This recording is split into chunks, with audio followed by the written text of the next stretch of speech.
first black congregations in America predate the nation's founding in 1776.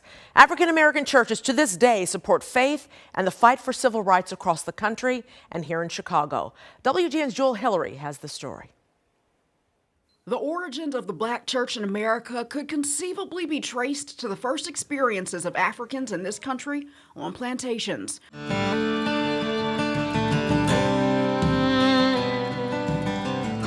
When ministering to blacks, white preachers often used so-called slave Bibles, different from the ones they used in their own churches.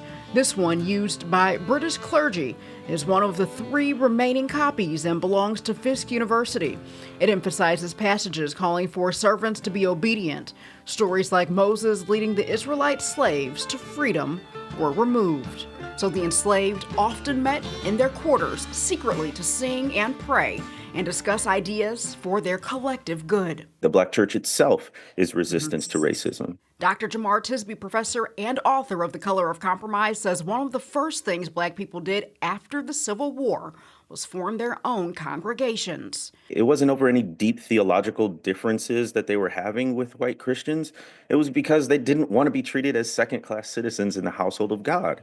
And the only way that could happen was to form their own churches. But even before the Civil War, the country began to see the effects of the black church's political power. The earliest sort of evidence of that would have been in what we call the federal period of the Republic, right after the War of 1812, where you had, the AME Church denomination being founded, I believe, in the 1790s. Alvin Tillery teaches political science at Northwestern University and leads their Center for Study of Diversity and Democracy. They became incredibly active in the anti-slavery movement, right? And they were also the foundation of the Back to Africa movement. The black church tradition is the tradition of Frederick Douglass, of Sojourner Truth, of Mary McLeod Bethune, Ida B. Wells, W.E. Du Bois. The names go on and on. Reverend Dr. Otis Moss III leads the congregation at Trinity United Church of Christ on Chicago's South Side.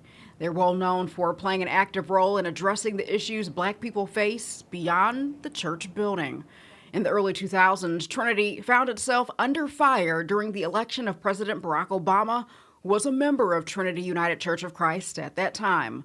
Portions of a sermon preached by then-pastor Reverend Dr. Jeremiah Wright criticizing the government about its handling on September 11th made headlines, forcing a public distance between the church and the former president. The role of the black church tradition is to speak truth to power. Jesus was always speaking to those who were in power, demanding that they treat and recognize those who were the most marginalized in the community, and we are following that ancient tradition. In the 1950s and 60s, the black church served as a hub of safety, services, and strategy. We see historically black churches being literally the physical sites for organizing. When civil rights workers didn't have any other place to meet, they could meet at a black church. I come here to urge every person to go to the polls and vote your conviction. Dr. Martin Luther King Jr. was a master of finding the intersection of politics and the pulpit,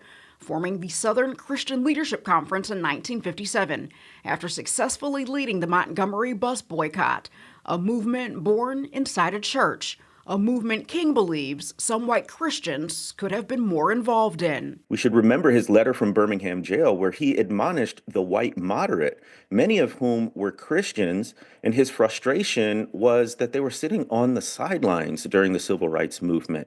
They weren't actively involved, and some of them just supported the racist status quo. And they did that because they thought there should be this separation between faith and what they called social justice. There should certainly be a separation of church and state legally, but that doesn't mean there's a separation of faith and politics.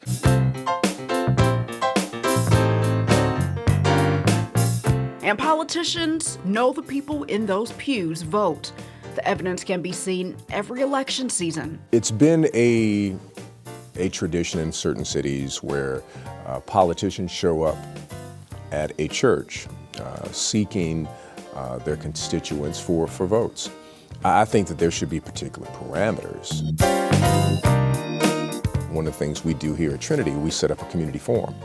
So politicians can come and the community can actually question the person coming versus using just the platform to speak. With church attendance in America falling across denominations, some analysts say the political power once held is weakening. Another problem is the black church's, cultural conservatism. We just saw with the AME denomination their continual refusal to, sanctify same-sex marriages. This really cuts against public opinion in those same generations that they need to get into their pews. As the new Trump administration introduces the first White House faith office to eradicate what it describes as anti-Christian bias within the federal government, some have concerns about religion being used to separate Americans. Historically, it's not how the black church has interpreted faith and politics. They've wanted an expansion of democracy, an expansion of civil rights,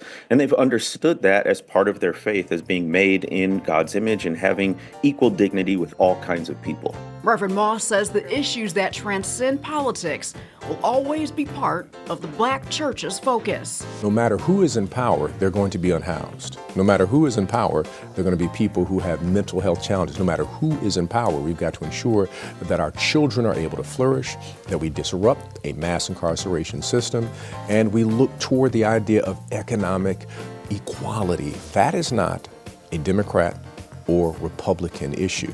That is a human flourishing issue, and that is what the church should be speaking about.